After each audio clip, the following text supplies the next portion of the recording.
নমস্কাৰ এই মুহূৰ্তত আহি পৰিছে সন্ধিয়াৰ কেইবাটা গুৰুত্বপূৰ্ণ খবৰ আজি হৈছে 30 অক্টোবৰ অসমৰ লগতে ভাৰতৰ বিভিন্ন প্ৰান্তৰ পৰা কেইবাটা গুৰুত্বপূৰ্ণ খবৰ যুগুতোৱা হৈছে আৰু এনে ধৰণৰ খবৰসমূহ নিতৌ চাবৰ কাৰণে চেনেলটো সাবস্ক্ৰাইব কৰি ভিডিঅ'টোত এটা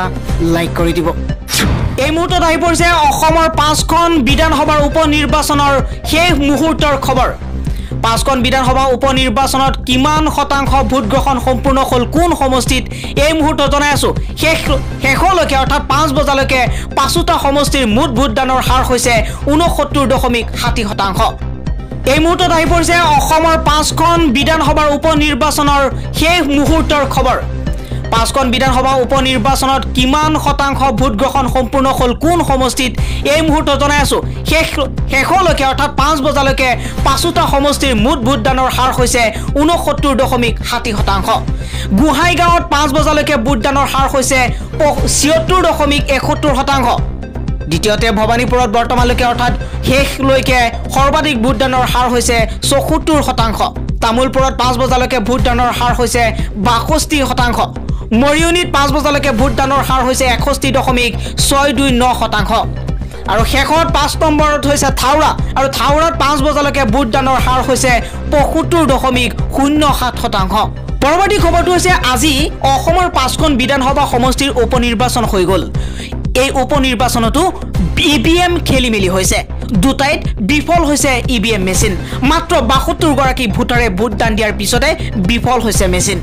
মৰিয়নি আৰু ভবানীপুৰ সমষ্টিত মেচিন বিফল হৈছে ভোটদানৰ পৰা বঞ্চিত হৈছে ভোটাৰ ৰাইজ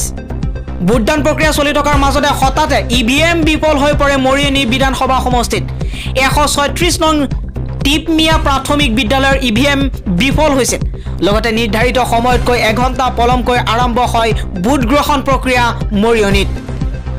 আনহাতে ভবানীপুৰ সমষ্টিৰ বাক্সাৰ সালবাৰীৰ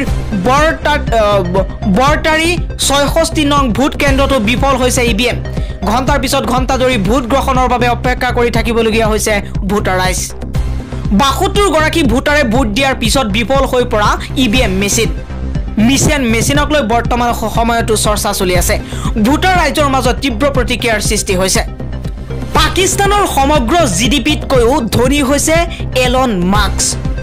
সমগ্ৰ বিশ্বৰ আটাইতকৈ ধনী ব্যক্তি তথা টেসলাৰ মুখ্য কাৰ্যবাহী বিষয়া এলন মাস্ক এতিয়া পাকিস্তানৰ সমগ্ৰ জিডিপিতকৈও প্ৰায় 280 মিলিয়ন ডলাৰ বৰ্তমান হৈ পৰিছে তেওঁৰ সম্পত্তি আৰু এতিয়া এলন মাস্ক এতিয়া পাকিস্তানৰ সমগ্ৰ জিডিপিতকৈও ধনী হৈ পৰিছে চলিত সপ্তাহত টেসলাৰ শ্বেয়াৰ যথেষ্ট পৰিমাণে বৃদ্ধি পাই থকাৰ পৰিপ্ৰেক্ষিতত শনিবাৰে অৰ্থাৎ আজি মাস্ক 300 বিলিয়ন ডলাৰৰ মুঠ সম্পত্তি অতিক্ৰম কৰা প্ৰথম ব্যক্তি হিচাপে পৰিগণিত হৈছে এই সপ্তাহৰ আৰম্ভণিতে টেসলাই 1 ট্ৰিলিয়ন ডলাৰ বজাৰ মূলধন অতিক্ৰম কৰিছিল উল্লেখযোগ্য যে 25 অক্টোবৰত এলন মাস্কৰ সম্পদ এদিনতে 36.2 বিলিয়ন ডলাৰ বৃদ্ধি পাইছিল ভাৰতীয় মুদ্ৰাৰ হিচাপত যাৰ পৰিমাণ 2.71 লাখ কোটি টকা ইফালে পৃথিৱীৰ সৰ্ববৃহৎ ধনী ব্যক্তিৰ দ্বিতীয় স্থানত আছে এমাজনৰ প্ৰাক্তন সিও জেফ বেজোছ এলন মাস্কৰ সৈতে তেওঁৰ সম্পদৰ পৰিমাণৰ প্ৰায় 90 বিলিয়ন ডলাৰৰ পাৰ্থক্য আছে এই মুহূৰ্তত জনাইছো আন এটা অতি গুৰুত্বপূৰ্ণ খবৰ ধনী ব্যক্তিৰ সমগ্ৰ বিশ্বৰ ধনী ব্যক্তিৰ দ্বিতীয় স্থানত আছে এমাজনৰ প্ৰাক্তন সিও জেফ বেজোছ এলন মাস্কৰ সৈতে তেওঁৰ সম্পদৰ পৰিমাণৰ প্ৰায় 90 বিলিয়ন ডলাৰৰ পাৰ্থক্য আছে বলিউডৰ বাদশাহ শাহৰুখ খানৰ পুত্ৰ আৰিয়ান খান জেলৰ পৰা উভতি নিজৰ ঘৰলৈ আহিছে শাহৰুখ খানৰ পুত্ৰ আৰিয়ান খান আজি কাৰাগাৰত মুকলি কৰি দিয়া হৈছে অৰ্থাৎ শাহৰুখ খানৰ দেশৰকীয়ে আৰিয়ান খানক কাৰাগাৰৰ পৰা আনিবলৈ গৈছিল আৰিয়ানে ৰাতিপুৱা 11 বজাতে এৰিছিল কাৰাগাৰ আৰু বান্দ্ৰাৰ মান্নাতত দেশৰকীৰ সৈতে পোনপটীয়াকৈ উপস্থিত হৈছিল শাহৰুখ খানৰ অনুৰাগীসকলৰ এক বৃহৎ ভিৰ মান্নাতৰ বাহিৰত সমবেত হৈছিল তেওঁলোকে আৰিয়ান এক আবাস পাবলৈ ব্যাকুল হৈ পৰিছিল ইফালে বাংলুৰুৰ বাহিৰত যথেষ্ট নিৰাপত্তা ৰখা হৈছিল আৰু অনুৰাগীসকলক নিয়ন্ত্ৰণ কৰিবলৈ আৰক্ষীয়েও কিছু বেৰিকেড স্থাপন কৰিছিল পৰৱৰ্তী খবৰটো হৈছে কংগ্ৰেছৰ বাবে শক্তিশালী হৈ পৰিছে নৰেন্দ্ৰ মোদী মমতা তাৎপৰ্যপূৰ্ণ মন্তব্যক লৈ এতিয়া চলিছে চৰ্চা তৃণমূল কংগ্ৰেছৰ মুখ্যমন্ত্ৰী মমতা বেনাৰ্জীৰ এক বিস্ফোৰক মন্তব্য কংগ্ৰেছৰ বাবে শক্তিশালী হৈ পৰিছে নৰেন্দ্ৰ মোদী দেশৰ স্বাৰ্থ কংগ্ৰেছে গুৰুত্ব দিয়া নাই যদি কংগ্ৰেছে সঠিক সিদ্ধান্ত ল'ব নোৱাৰে তেন্তে সমগ্ৰ দেশখনেই ভুক্তভোগী হ'ব লগা হ'ব কংগ্ৰেছৰ প্ৰতি এইবাৰ এই ধৰণে তীক্ষ্ণ বাক্যবান নিক্ষেপ কৰিছে মমতা বেনাৰ্জীয়ে গুৱাৰ এখন দলীয় সভাত আজি মমতা বেনাৰ্জীয়ে এইদৰে মন্তব্য কৰে মমতাই অভিযোগ কৰে যে বিজেপি বিৰোধী দলসমূহক কংগ্ৰেছে একত্ৰিত কৰিব পৰা নাই তদুপৰি বিজেপিক প্ৰত্যাহ্বান জনাবলৈ দেশৰ আঞ্চলিক দলসমূহক কংগ্ৰেছে দিয়া নাই মমতাই জনায় যে তেওঁ আঞ্চলিক দলসমূহ শক্তিশালী হোৱাটো আশা কৰে ইয়াৰ দ্বাৰা ভাৰতৰ ফেডাৰেল গাঁথনিও শক্তিশালী হ'ব বুলি তেওঁ কয় দেশৰ প্ৰতিখন ৰাজ্য যদি শক্তিশালী হয় তেন্তে কেন্দ্ৰও শক্তিশালী হ'ব বুলি মন্তব্য মমতা বেনাৰ্জীৰ বৰ্তমান সময়ত গুৱাত অনুষ্ঠিত হ'ব লগা বিধানসভা নিৰ্বাচনলৈ লক্ষ্য ৰাখি তৃণমূল কংগ্ৰেছে ব্যাপক দলীয় কাম-কাজ চলাই আছে তৃণমূল কংগ্ৰেছে গুৱাৰ প্ৰাক্তন উপমুখ্যমন্ত্ৰী বিজয় সৰদেশাইৰ আঞ্চলিক দল গুৱা ফৰৱাৰ্ড পাৰ্টিৰ সৈতে মিত্ৰতাত অৱতীৰ্ণ হৈছে বিজেপি শাসিত ৰাজ্য গুৱাত 40টাকৈ বিধানসভা সমষ্টি আছে জানিব পৰা মতে গুৱাৰ আটাইকেইটা সমষ্টিতে তৃণমূল কংগ্ৰেছে প্ৰতিদ্বন্দ্বিতা কৰিব উল্লেখযোগ্য যে শেহতীয়া বংগ বিধানসভা নিৰ্বাচনত কংগ্ৰেছে বাওপন্থী দলসমূহৰ সৈতে নিৰ্বাচনত অৱতীৰ্ণ হৈছিল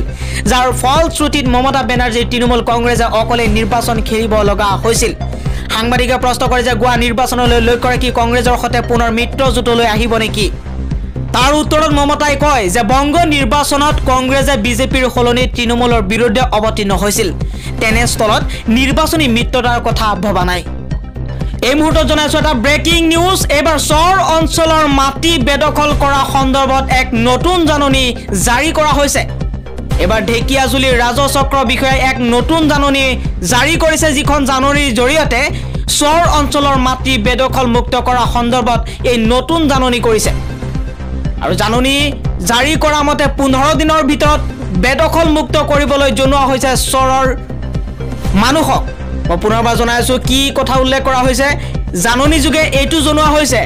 যে ঢেকিয়াজুলি ৰাজচক্ৰ অন্তৰ্গত চৰসমূহ আপোনালোকে বিভিন্ন ধৰণে যেনে গড় বস্তি হাজি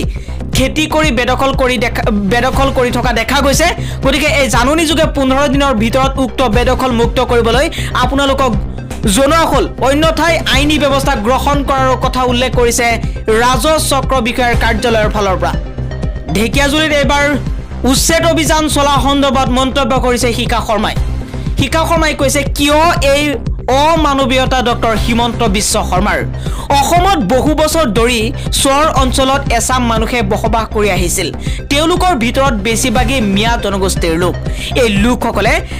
বালিময় চৰৰ বিভিন্ন ঘাট প্ৰতিঘাট বুকুত হাবতি দিনবোৰ পাৰ কৰে এওঁলোক বান আৰু গৰাখহনীয়াত পৰি অসমৰ বিভিন্ন চৰত বাস কৰা মানুহ